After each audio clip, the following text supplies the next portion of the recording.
Glicogênio é uma reserva energética importante. Essa reserva energética, ela fica mantida principalmente no fígado. Embora o músculo ele também possa armazenar glicogênio, o glicogênio muscular é de uso local, enquanto que o glicogênio hepático é coletivo. Ele vai ser degradado e as moléculas de glicose vão ser liberadas para a corrente sanguínea. O glicogênio, ele é mantido numa estrutura que a gente chama de iniciador, ou primer. Esse primer do glicogênio ele é formado por uma proteína chamada de glicogenina. Então, a glicogenina ela serve como ancorador para os primeiros resíduos de glicose. A uma única dessas moléculas, a gente pode agrupar até 20.000 unidades de glicose, formando uma longa cadeia. Como que a gente vai fazer para produzir o glicogênio? Se eu estiver num estado bem alimentado, então está sobrando energia na célula, a glicose que entra na célula é fosforilada até glicose 6-fosfato e ela pode ser destinada para a síntese do glicogênio. Ela vai ser transformada em glicose 1-fosfato e UDP-glicose. É a UDP-glicose que a gente vai utilizar para a biossíntese do glicogênio. Vamos entender esse processo. A glicose 1-fosfato e o UTP é um nucleotídeo trifosfato, eles vão se combinar formando UDP-glicose. Essa forma é a forma nucleotídeo-açúcar, importante para a síntese do glicogênio. Ela tem bastante energia.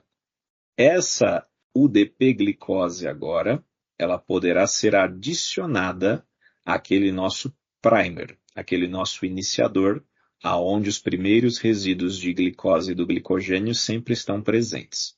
Nesse processo, como para fazer a ligação, eu vou investir uma energia, essa energia já era a própria forma do nucleotídeo açúcar. Quando uma nova molécula de glicose é adicionada ao glicogênio, sai da reação aquele UDP.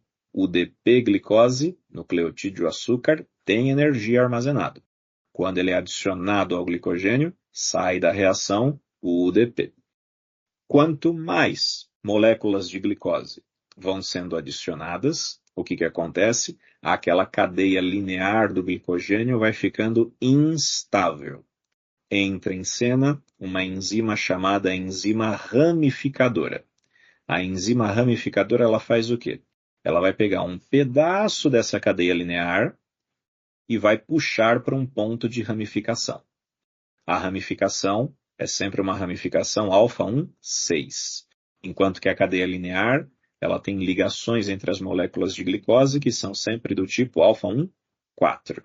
Nessa síntese do glicogênio, portanto, de forma resumida, a gente pode chamar a atenção para a nomenclatura. Síntese do glicogênio também é sinônimo de glicogênese. E aqui nós vamos formar moléculas de glicogênio a partir de moléculas de glicose. Essa via consome moléculas de glicose. Portanto, é uma via hipoglicemiante que tem que acontecer no estado bem alimentado. Todas as enzimas destas reações são enzimas citossólicas, que é estimulada pela ação do hormônio insulina. Ela ocorre essencialmente nos tecidos hepático e muscular, por quê? Porque eles possuem aquela glicogenina que forma o primer. Nela, algumas moléculas, ali no mínimo 4 moléculas de glicose, permanecem associadas e que podem ser alongadas com mais moléculas de glicose quando estas condições acima são atendidas. Qual é a principal enzima envolvida na síntese do glicogênio? É uma enzima chamada glicogênio sintase ou glicogênio sintetase, porque ela participa da síntese, esse alongamento do glicogênio.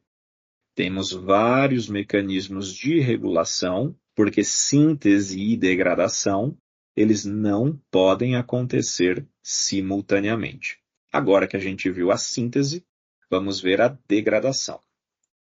Se a síntese é estimulada pela insulina, a degradação é estimulada pelo glucagon. Glucagon é muito importante para o fígado. Para o músculo é mais a adrenalina. Então, glucagon e adrenalina eles vão exercer papéis muito semelhantes. Eles vão se ligar aos seus receptores e como estimulação dos receptores da adrenalina ou do glucagon, a gente vai ter uma cascata de sinalização intracelular. Essa cascata de sinalização intracelular vai aumentar os níveis de AMP cíclico, que ativa a atividade de sinases. Essas sinases vão fosforilar enzimas. E, no caso, as enzimas de degradação serão ativadas. Na presença do glucagon, o glicogênio será degradado porque as enzimas de degradação são ativadas. Quais são as enzimas de degradação? Então, vamos lá. A mais importante delas é a enzima chamada glicogênio fosforilase. A glicogênio fosforilase, ela vai fazer o quê? Ela vai quebrar aquelas ligações alfa-1,4 existentes entre as moléculas de glicose das cadeias lineares do glicogênio. E o que sai desta reação? Como a enzima é chamada fosforilase, a reação catalisada por ela é uma fosforólise. Ela quebra e insere fosfato ao mesmo tempo. Sai da reação moléculas de glicose 1-fosfato. Veja que já sai a molécula de glicose energizada. Ela já sai com um fosfato. Porque para investir, para montar, eu usei a UDP-glicose. Ela já tinha energia. Na hora que eu quebro, já sai essa reação de fosforólise, as moléculas de glicose saem fosforiladas. Nesse processo, as cadeias vão encolhendo, até que chega uma hora e a gente chega perto do ponto de ramificação. E aqui a fosforólise não consegue acontecer, a fosforilase ela não consegue abraçar esse terminal. Então a gente vai ter que desramificar o glicogênio. Entra em cena a enzima desramificadora. Para a síntese, glicogênio sintase e a ação da enzima ramificadora. Para a degradação, é a glicogênio fosforilase e a enzima desramificadora. Então, aqui nós vemos o exemplo da fosforólise acontecendo. É uma quebra com a inserção de fosfato. Então, ao quebrar e inserir o fosfato, já sai a glicose 1-fosfato. Esta reação de quebra do glicogênio, também pode ser chamada de glicogenólise, está ocorrendo no citoplasma da célula e é importante porque ao quebrar o glicogênio, nós ofertamos moléculas de glicose que já saem na sua forma fosforilada. Quando que a gente vai ativar este processo todo? No estado de jejum, quando você está num momento pré-prandial, não alimentado. Porque eu quebro o glicogênio para ofertar moléculas de glicose à corrente sanguínea. É uma via, portanto, hiperglicemiante. Ela vai produzir mais moléculas de glicose que são importantes para que justamente o organismo continue numa condição normoglicêmica. Que hormônios estimulam a quebra do glicogênio? O glucagon e a adrenalina, dependendo principalmente se estamos falando do músculo ou do fígado. Como consequência dessa sinalização, aumenta-se o nível de segundos mensageiros intracelulares que ativam as enzimas da degradação. A reação principal da degradação é conhecida como fosforólise e é catalisada pela enzima glicogênio fosforilase. Ao quebrar o glicogênio, nós estamos liberando moléculas de glicose 1-fosfato, que são interconvertidas a glicose 6-fosfato. Mas vamos chamar a atenção para uma reação em particular aqui. Lembra naquele ponto de ramificação, que a gente tinha uma ligação alfa-1,6? Somente neste ponto, quando a gente quebrar a ligação da ramificação, a gente vai liberar uma molécula de glicose livre, só nesse ponto.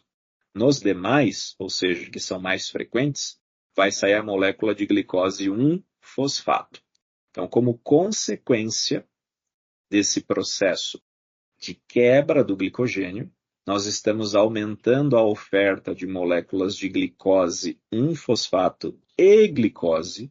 Essas moléculas de glicose 1-fosfato terão um grupamento fosfato alternado de posição, de 1 para 6, e as moléculas de glicose 6-fosfato, tal como nós falamos na gliconeogênese, elas podem ter o seu fosfato removido pela ação de uma fosfatase. E dessa forma, geram-se mais moléculas de glicose que são liberadas para a corrente sanguínea. E no aspecto do controle, é fundamental que a síntese e a degradação do glicogênio não hajam ao mesmo tempo. Não faria sentido a gente produzir e destruir ao mesmo tempo. Como é que é dado o principal mecanismo de regulação destas vias? É a sinalização hormonal. Quando você tem predomínio da sinalização de glucagon, não está ocorrendo a sinalização da insulina e vice-versa. Quando a gente vê a sinalização do glucagon vigente, nós vimos que houve aumento da produção de AMP cíclico e ativação de quinases que fosforilaram a enzima principal da degradação, tornando-a ativa.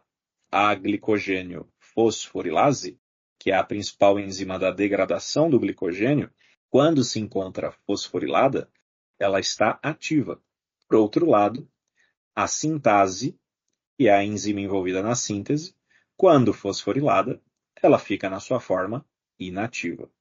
Quando houver a sinalização da insulina, a gente vai inverter esse processo. Ou seja, se com a sinalização do glucagon nós tínhamos aumento de AMP cíclico e ativação de sinases que fosforilavam a glicogênio fosforilase, tornando-a ativa, com a sinalização da insulina teremos a ativação de uma fosfatase que removerá o fosfato da glicogênio fosforilase, tornando-a inativa. Paralelamente, a glicogênio sintase, que se encontrava inativa quando fosforilada, ao ter o grupamento fosfato removido de si, torna-se ativa, permitindo deslocar a via na direção da síntese do glicogênio. Esse mecanismo de controle é muito importante para que a síntese e a degradação do glicogênio não sejam estimuladas ao mesmo tempo.